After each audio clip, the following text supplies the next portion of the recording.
This is Lynn Madajan with Madajan's Herbals, and tonight we are going to talk about cleansing and warding. So first off, just a reminder that all magic is intent. It's the intent that matters, and and if you have your intent, then you're ahead of the game.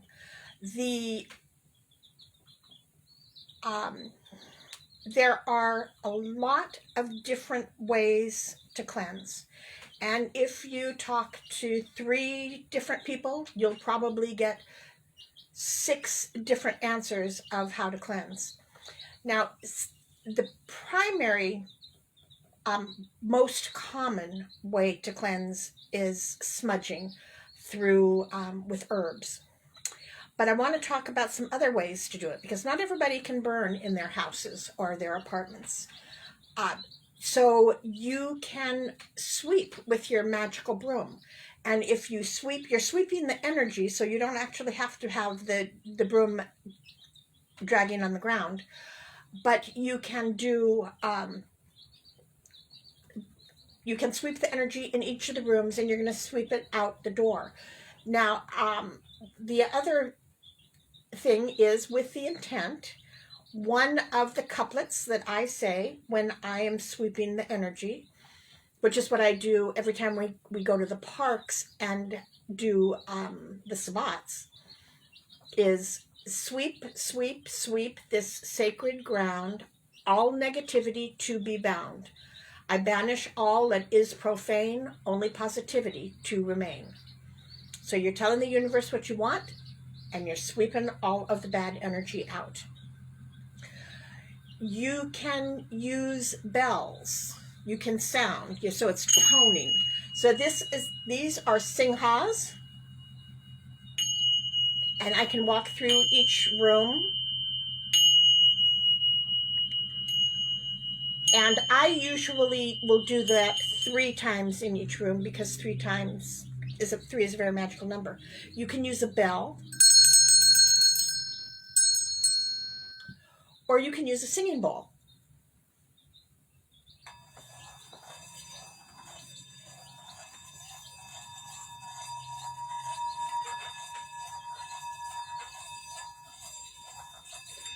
Now, the size of the singing bowl will make a difference as to which note it plays.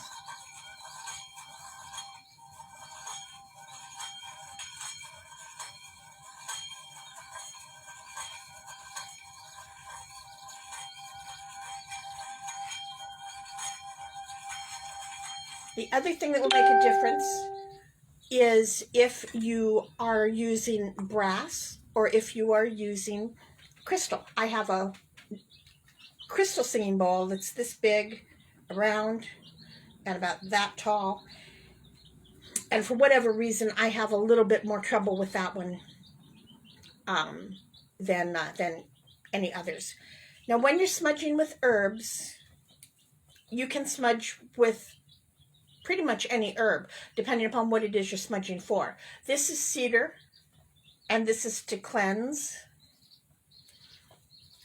This one is sage, and that also is to cleanse.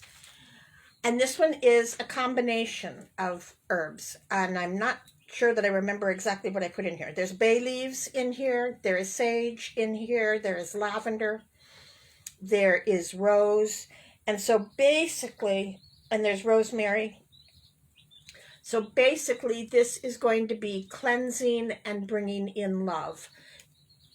All of these were hand-tied by me out of either my garden or somebody else's garden that offered me some of their herbs.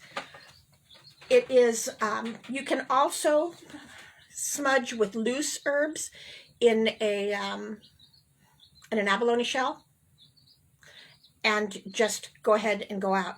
Now, the one thing that you have to do, regardless of which method you choose, another method is a spray, that you can make a spray with essential oils and do the same thing. You need to have an open door or an open window, because if you're telling somebody or something to leave, you have to give them an egress. To have your house buttoned down and tell somebody to leave, they can't. So make sure you've got a door or a bedroom open. When you are cleansing, you want to start at the bottom and go up. So for example, my house is a 1.5 story with a basement. So what that actually means is the half story is not, the ceilings are not as high as they are in this first level. That's not a problem for me because I'm not terribly tall, and so I fit really happily. And my son, who is like 6'2", spent a good part of the winter with me upstairs, and he had to duck his head sometimes, but everything went well. Now, when you're smudging with smoke or with herbs, it's the smoke that does the work, and smoke rises, and that's why you start at the bottom and move up. It is the other thing that you do is you go counterclockwise. Okay, so that means you're going to, I start in the east because the east is new beginnings. That's where the sun rises. And then I go, then you go to the left. It is, again, you have to have an intent when you're doing this. Now, I have a piece of paper that I give to people when they come in and buy herbs, that is the directions on how I smudge. And this is all how I do it. This doesn't mean it's the only right way. It doesn't mean anything beyond this is what resonates with me, and I'm happy to share it with you. So you can take bits and pieces and then do make some changes. That's fine. I find that it's always easier to edit than it is to create. And so this is just a stepping stone for you if that's what you would like to do. So I have generic, very generic intents in here. So the generic intent is all energies, not for my best and highest good, be gone, leaving only the best energies for me. Now, when I am smudging my house or my store, what I say is, Lord and Lady, hear my plea, cleanse this store, bring purity. Banish all that is profane, only positive to remain. Now, I mean, if I'm doing the store, then I use the word store. If I'm doing my house, I use the word house. You can create your intent for whatever it is that you want to do, and it makes it more personal to you. Now, I have been using that in the store for 8 years. Because I use the same words every single time, those words are very, very powerful. It's sort of like if you go to a Christian church or a Catholic church, the Lord's Prayer. The Lord's Prayer has been said so many times that those words are so powerful that if I hear them, I get chills up and down my back because they are that powerful. If you repeat the same thing many, many times, it gets more and more powerful. Now, I say my intent 3 times in each room. Again, 3 is a very magical number. It's the maiden, the mother, and the crone. It's the Father, the Son, and the Holy Ghost. It is, there are a lot of different times or places, and that 3 is very important. It is, so we're going to start in the east, and we're going to go counterclockwise. Now, you're going around the outside walls of your house, your room, your apartment. So generally what's going to happen is I'll start in the east, which is the corner over there, and I will come around the corner, then back down this wall right here. And then I'm going to go into the little hallway that is my little round hallway. And I am going to go into my bedroom and go all the way through my bedroom and then out and back into the little round hall. And then I'm going to go into the bathroom and come out of the bathroom back into the little round hall. And then I'm going to go into the kitchen and go around the kitchen and the breakfast nook.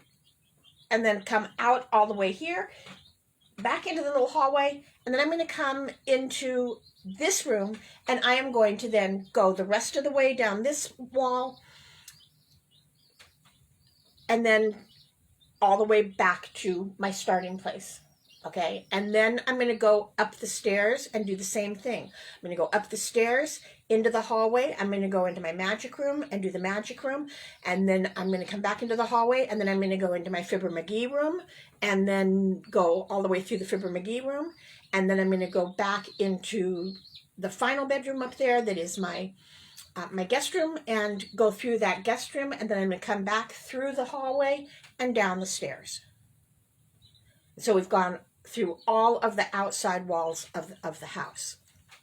Now, once I have finished with that, I always say thank you, because the universe and the smudge or the bowls or whatever kind of thing you're using is has done some pretty heavy lifting for you in clearing that out. It is, if people live with you, you want to smudge them as well and make sure that you get the top of their head, and you make sure that you get their front, and then you get underneath their feet as well, so that there is no place that the smoke hasn't touched. You're clean, okay? The house is clean at that point. Now you've created a vacuum. And so since you've created a vacuum, you sent something out, something's going to come in. Now, I'm a little bit more wanting to be in control. I don't want to leave the luck of the draw to what comes back into my house to fill the energy void. And so I smudge a second time. And what I do is, again, I'll start in the east, but this time I go clockwise to bring things in, and I do the exact same route. Now, the generic couplet for that is, all energies for my best and highest good, please fill the house and keep us safe and prosperous. If I am smudging my house, what I say is, Lord and Lady, hear my plea, bless this house and all who dwell, keep them happy, prosperous, and well. And then usually I'll add what other energies that I would like to come in. So peace and harmony and happiness and health and prosperity, friendship, all of these things, I just list them all down. And then at the end, my disclaimer is, and any other energies for my best and highest good, in case I forgot something. Now, what I say in the store is, Lord and Lady, hear my plea, grant this store prosperity. Make it a home for one and all, no matter how big, no matter how small. Make this a place for knowledge to grow, a place of acceptance for all to know. And then at the very end, when I say it the very last time, I'll finish it up with, this is what I ask of thee, as I will, so mote it be. So that's how I smudge. Now, putting protection in, that's warding. And it makes it harder for bad energies to come in. So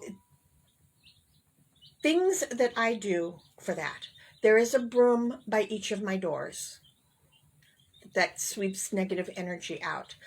I have a piece of obsidian at each of my doors. Actually, I use this one as a doorstop for my front door, because my house is 100 years old, and there is not a square inch in this house. And so doors open and close by themselves, and it's just very strange. And so if I want the front door to stay open, I put this in front of it, because it's always there. It is, you can place a ring of salt around the outside. You can put cascarilla, which is ground eggshells. You can put nettle. You can put blackberry leaves. Any of those things you can put around the house so that they are, so it protects your house. Now, if you remember the Walt Disney cartoon Sleeping Beauty, when when Sleeping Beauty fell asleep and the rest of the castle also fell asleep, there was a point in time where brambles went and covered the castle. So when Prince Charming came, he had to cut the brambles to get in. That was to protect the castle and its occupants. So it's the same kind of thing. It is the other things that I do for warding and for psychic protection is, if you think somebody, why would you do that? I guess here's the question. Why would you do that? If you think somebody is sending bad energy to you or ill intent to you, then you want to stop that. So curses, if you have entities in your house, if you, psychic vampires who drain your energy, those are things to put protection up against. So to give protection to yourself, there's two exercises. One is at the start of your day. So if you work graveyard or if you work morning, it doesn't matter. But at the start of your day, what you're going to do is you're going to build a bubble around you so that anybody sends anything to you, it'll bounce off and won't get to you. Now, sometimes people think that bubbles are not very strong. Well, in The Wizard of Oz, that was the way Glinda the Good Witch was, her mode of transportation was a bubble. But it doesn't have to be a bubble. You can make it chainmail, or you can make it an Iron Man suit. Whatever works for you that keeps the energy from actually reaching you. Now, the thing is, too, you're going to have to do this a couple times a day until such time as it becomes comfortable. And it'll get faster each time. It is, it takes a little bit of visualization and a little bit of effort to do it in the beginning, but practice makes perfect.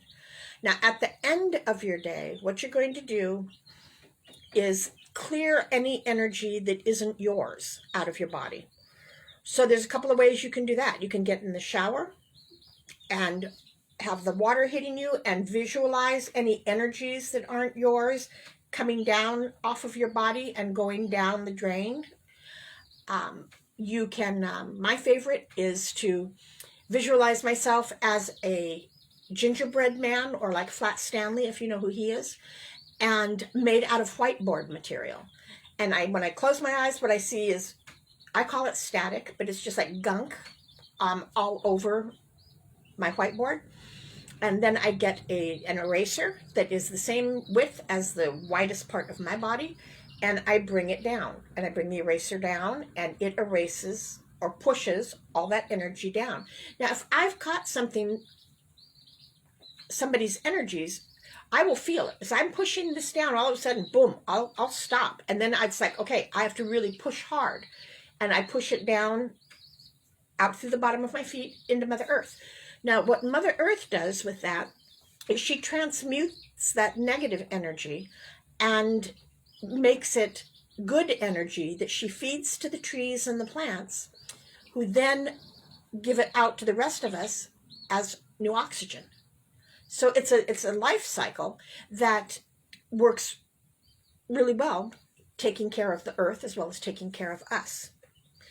That's to do your personal thing. The other part is, if you cross your arms over your spleen chakra, that is your strength, that is your power center. And if your arms are crossed over it, nothing can get in. So that's why some people do it intuitively. It is, they just all of a sudden feel the need to cross their arms over this. But that's another way of protecting yourself. So it is, and unless you're listening to this, nobody's going to know that what you're doing. Other ways to ward is, if my intent is to ward a room or a house, and I know it when I'm smudging, I usually have somebody help me. And this is Mugwort Oil. It is, I took some mugwort and some carrier oil, and I put it in a pan, and on a low heat, I let it simmer. And when I was done, I let it simmer for about 30 minutes, and then I went ahead and turned off the stove, but left the mugwort in there to continue to steep for a while. And what I'll do is I'll take the mugwort oil, and on each window I'll put a pentacle on it. Now, I don't know how many people know this, but I hope you can see this. If you can't, somebody write down that you can't see it, and I will post it on the on my page tomorrow.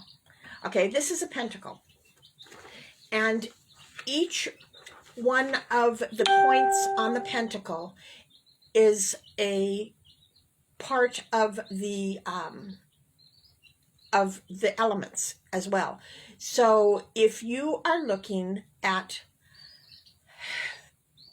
let's see, so if you're looking at the left arm of the star, okay, the left arm is air, the right arm is earth, the left leg is fire, the right leg is water, and the head is spirit.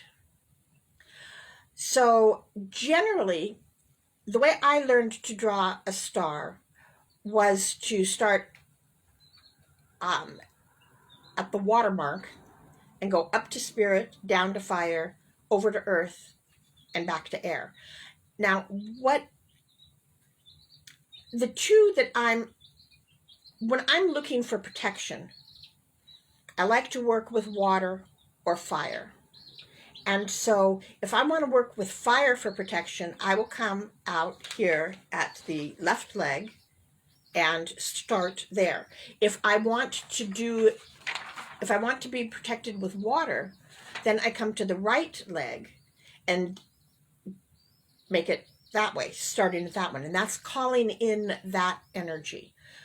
So whatever element works best for you, that's where you want to start making your pentacle.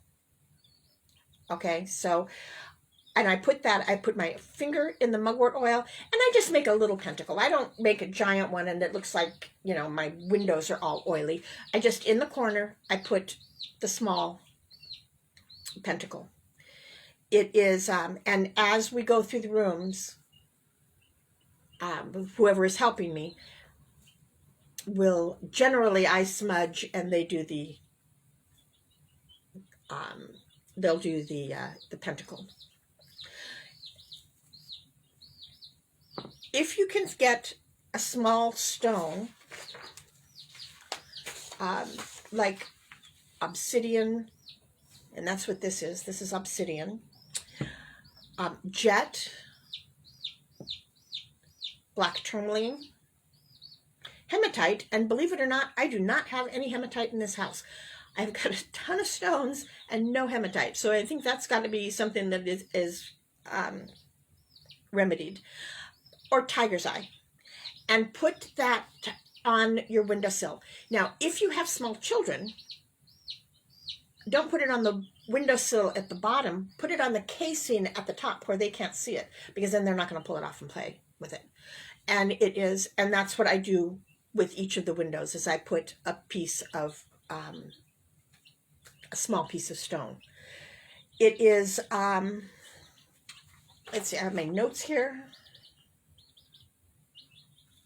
You can use a witch's bottle and bury it at your house. You can use mirror magic. Mirror magic is when you get a round mirror. This is not a mirror, but it is round. And you get a carrier oil, and you run your finger around the edge of the mirror 3 times. Now, each time that you do that, you say, I am rubber and you're glue. Everything you say and do bounces off me and sticks on you. And you do that 3 times.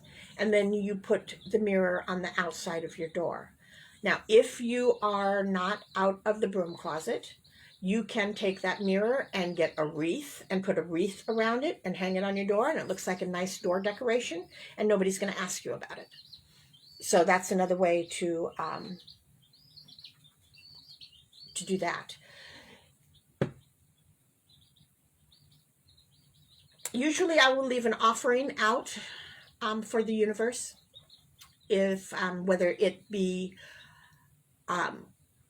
cakes and ale, or whether it be water or herbs, as a thank you for the work that they're doing. It is because that is just a nice, respectful thing to do when somebody gives you a hand. That's what I've got for you today. So the reason that I decided to talk about this was because I don't know what's going on out there, but yesterday and today I had a great many people coming in and asking for this information. And so I thought, well, if that many people are coming in asking for it, then probably there's some folks out here that listen to these Wisdom from Grans that also may have a need to hear that. So if you have any questions, please put them on the page, and I will answer them just as soon as I post this on the page. And did you hear my baby chicks? They're here in my living room with me. They'll be here in the living room for probably another 2 weeks, and then they'll go outside into the chicken coop when they're a little bit bigger. So I'm real excited about that, and I think that probably when we get ready to take them outside, we'll do a Wisdom from Gran about how to raise chickens in the city. Here in Everett and Marysville, you can have 7 hens or 6 hens in town, and with that, you get 6 eggs a day as soon as they start laying. So that's what I've got. Thank you for joining me. And again, if you have any questions, either put it on the page or swing by the shop. I'll be there from noon to 5. Thanks so much. Bye-bye.